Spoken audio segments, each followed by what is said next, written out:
क्या जम्मू में अब धार्मिक भावना को ठेस पहुंचाकर विकास किया जाएगा?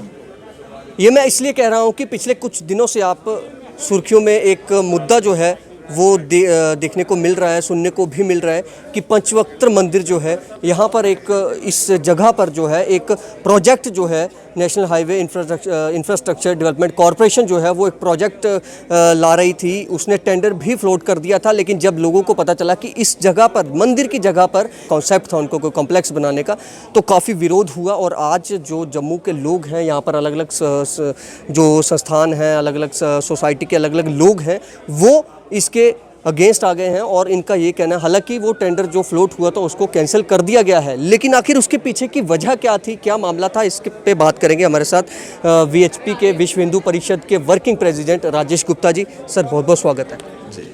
राजेश जी, ये टेंडर एक तरह से फ्लोट हुआ, फिर उसके बाद इसको वापस ले लिया गया कि नहीं जी, वो कारण भी अभी कुछ पता नहीं चल पा रहा है। क्या है मामला, थोड़ा सा ना पहले फटाफट मामला बता दीजिए। देखिए, जो आप कह रहे हैं कि वापस ले लिया गया, उसमें कारण उन्होंने लिखा है कि ज़मीन का विवाद है, लेकिन हमारा ये कहना है कि किसी दूसरे की ज़मीन के ऊपर सरकार की कोई एजेंसी कैसे एक प्रोजेक्ट उसकी कंसेंट के बिना बना सकती है और उसके बाद उसकी टेंडरिंग प्रक्रिया शुरू कर सकती है।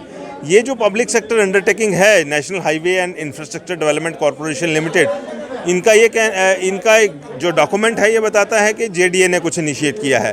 तो हमने जेडीए को भी फॉर्मली अप्रोच किया है और हमने जम्मू म्यूनिसिपल कॉरपोरेशन को भी अप्रोच किया है। उनकी तरफ से इनफॉर्मल जवाब तो आया है म्यूनिसिपल कॉरपोरेशन का कि हमारा कोई लेना देना नहीं है, लेकिन फॉर्मली कोई जवाब नहीं आया। जब डॉक्यूमेंट जो कि पब्लिक डोमेन में है कि पीपीपी मोड पे ये national highway infrastructure development authority और जम्मू म्यूनिसिपल कॉरपोरेशन उसको कर रही है, तो उनको फॉर्मल जवाब देने में क्या हर्जा है। और दूसरी बात ये है कि एक पीएसयू जिसका हेड ऑफिस दिल्ली में है, उसको यहाँ से कोई ना कोई उसको मॉनिटरिंग कर रहा है इस प्रोजेक्ट के लिए।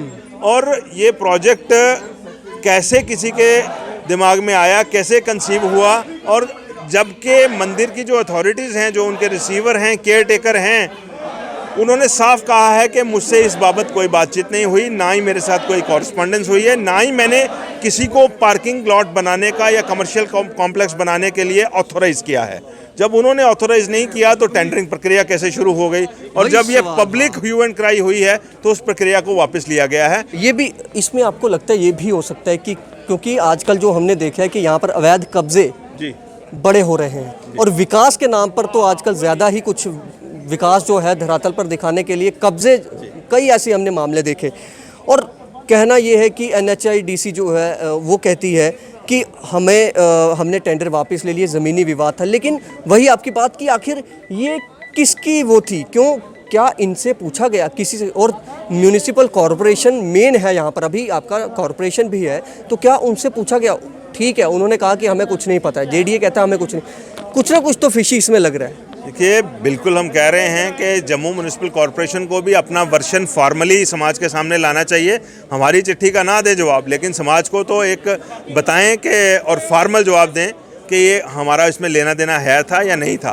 और सेम वे जेडीए को भी कोई हक नहीं है कि मंदिर की ज़मीन के ऊपर इस तरह से प्रोजेक्ट कंसीव कर ले और उसके बाद टेंडरिंग प्रक्रिया शुरू करवा दे।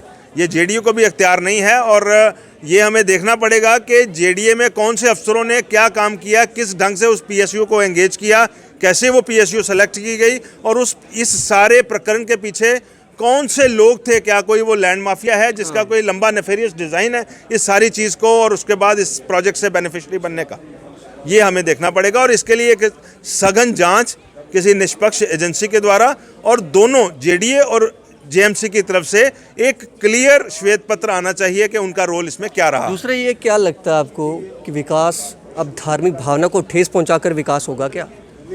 देखिए, हमें लगता है कि एडमिनिस्ट्रेशन में अभी भी कुछ एलिमेंट्स ऐसे हैं जिनका शायद ध्येय है कि हिंदू धर्म स्थानों की ज़मीन और प्रॉपर्टी को किसी तरह से छीनना या मिसयूज़ करना। अभी तो इसमें ऐसी चीज़ सामने नहीं आई क्योंकि किसी का नाम सामने नहीं आ रहा है, लेकिन जब जांच होगी तो फिर सभी एंगल्स पे जांच होनी चाहिए। क्योंकि इतना बड़ा स्टेप हो गया, टेंडर भी फ्लोट हो गया Yes. और ये एक बहुत बड़ा मंदिर, पुराना मंदिर है, इसको और लोगों की आस्था जुड़ी हुई है। आपने किस तरह से इतना बड़ा कदम उठा लिया, टेंडर को फ्लोट कर दिया, ये तो आप लोगों को पता चल गया, इन लोगों को पता चल गया।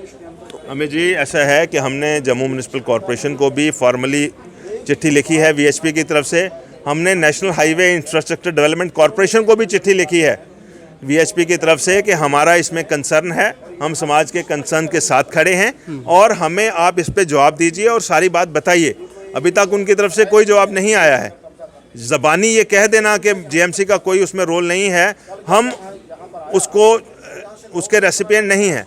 हम चाहते हैं कि एक ऐसा डॉक्यूमेंट सामने आए जिसमें ये फॉर्मली कहा जाए कि हमारा रोल नहीं है, अगर है तो क्या था, और हम इस किसी तरह की कॉन्स्पिरेसी में शामिल नहीं हैं, या अगर शामिल हैं, जो लोग शामिल हैं उनको ये सज़ा दी गई है। जी सर, आखिरी सवाल, क्या लगता है आपको इस पर अब एलजी साहब को खुद इनिशिएटिव लेना होगा और क्या इस पर कोई ऐसी कमेटी बैठाई जाए?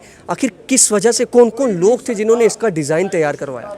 देखिए, ये बात अब पब्लिक डोमेन में है, समाज में है, पब्लिक डोमेन में ये चीज़ और आनी चाहिए। ये केवल मात्र विश्व हिंदू परिषद नहीं है, मंदिर की कमेटी, इसके भक्त, जम्मू की सारी जो धार्मिक संस्थाएं हैं, सामाजिक संस्थाएं हैं, मार्केट एसोसिएशंस हैं, सब लोग इस पे कंसर्न हैं।